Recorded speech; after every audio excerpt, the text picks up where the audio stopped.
So I intended to start a business about 6 years ago, which was a little different to the one that I run now. So it still was for women in business, but it was an online directory for women in business. And so this was a little side project on the side of my graphic design business. And then it took a life of its own, really.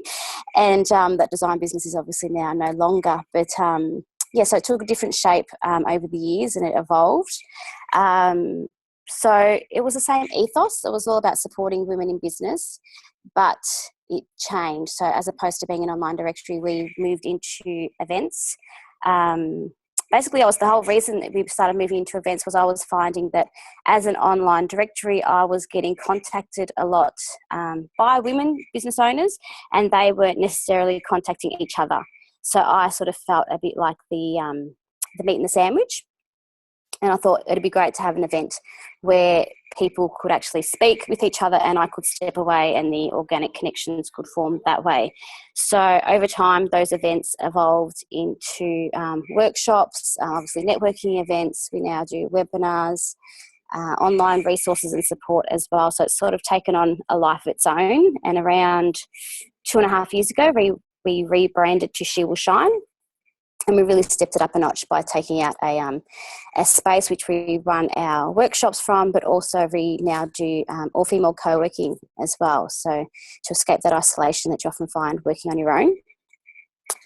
The advice that I could give myself if I was to go back in time, it's really quite difficult because I feel that we've had quite a natural progression into where we are now and to where I am now.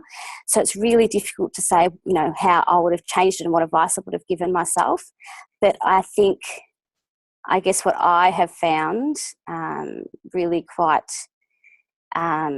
amazing and really helps me along the way, and it's the reason why I do what I do, is to find people around you who are willing to support you and who have your best interests at heart.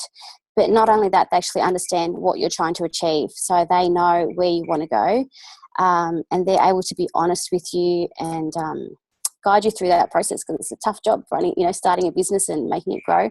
So if you have those people around you who will be your support network, that will really, really help you move along and keep you putting one foot in front of the other, then that's what my business is based on, because I think it's so important.